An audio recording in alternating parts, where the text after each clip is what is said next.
Hello, this is Nikki in Niagara coming to you from Niagara Falls, Canada. And today we're going to take a look at the coloring book A Walk in Eden by Anders Nilsen. There are just over 80 full-page drawings. That would take a two-page spread as two separate drawings. We have a gold inked inside front cover and inside back cover, and they appear to be part of the same drawing, though not quite. The front end page is colorable, whoops, as is the inside front, this book belongs to pages. The copyright page is 2016 by Drawn and Quarterly. Drawn and Quarterly is primarily not primarily, it is a graphic novel publishing company, and the artist, Anders Nilsen, is primarily a graphic novelist himself. So our title page is colorable. This book is a 10-inch square, should have mentioned that before, and is double-sided. The paper is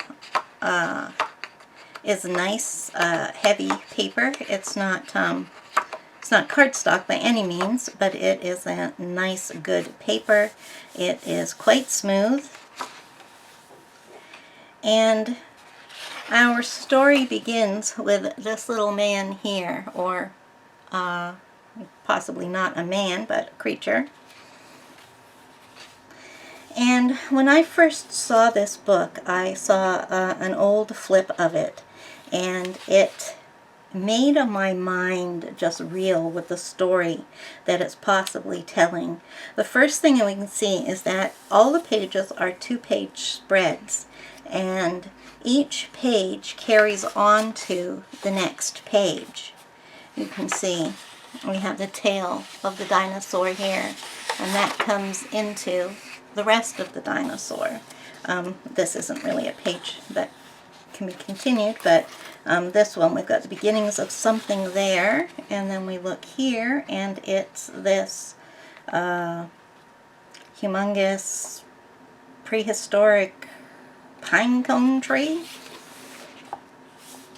And then we have a conglomeration of new items with strange mutant animals. Some animals are ones that we see nowadays, and some are ones that look strange and unrealistic, as do the plants. Pretty much all the flora seems to be unusual, and yet somehow it's familiar as well.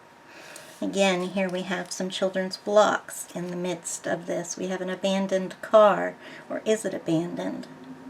In my mind, and this isn't the author's, what the author's idea of this story is, it just comes into my mind. I see this picture as kind of like the world and new creation after, say, something like a nuclear bomb has exploded, and this is a new growing world where we have mutants such as this, and we have left behind items like this children's block and the car we saw, with the new flora and fauna that is growing in this new world. So here we have a dog. I guess the animals on this page are all realistic. And then we have this sort of jigsaw puzzle horse. And then we also have some flip out pages like this that continue the story on. So I get the feeling that little creature we saw at the beginning is this page. Goes on to this page, is walking through this land. Now, of course, you may come up with completely different ideas as to what this book is about. Here we have some dinosaurs.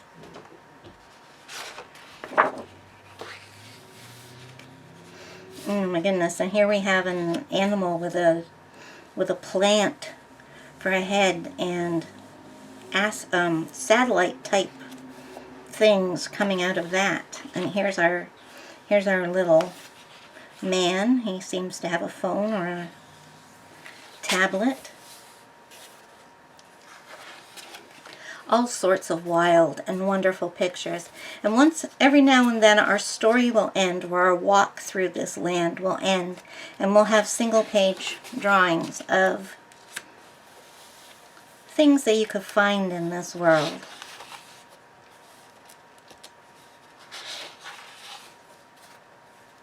These would be the more simpler pages to color in the book. Don't even necessarily require a background. And a double page spread.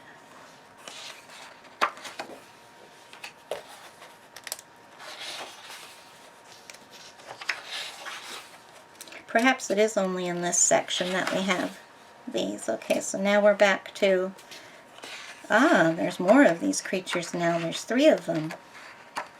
3 of our little men.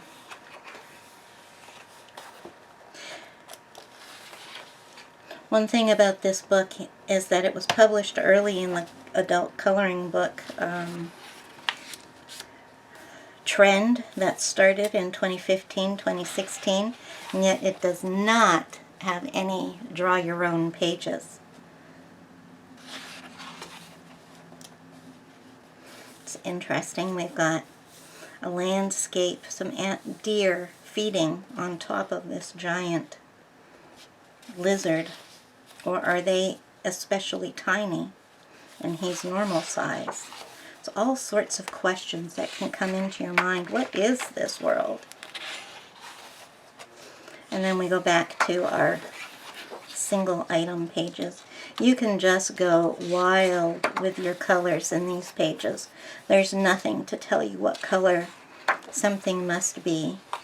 And because they're so unfamiliar, and when we get to our landscape pictures, there's nothing to say that this world has a blue sky or a blue water or a green earth. What kind of land with all these now this part of the book makes me think that this used to be a modern art sculpture park. There's all these sorts of, oh look, there's a centaur. I never noticed that before. Oh, no, My Little Pony. Yes, I've seen him before. And who is that? Is that the new Adam for this world? Perhaps this is, we have our little man sitting on top of him too. Perhaps this isn't the Earth reborn. Perhaps this is the beginnings of a new planet. A totally different planet. Perhaps this is the history of a planet that exists out there now.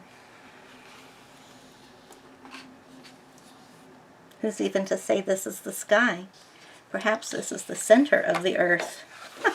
My mind just reels looking at this, but then we get things like this that make me think it's our world being reborn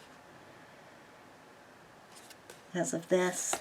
But then who is she? And that is how our book ends. And at the very end, there's a page here that gives us some things to look for. In the garden.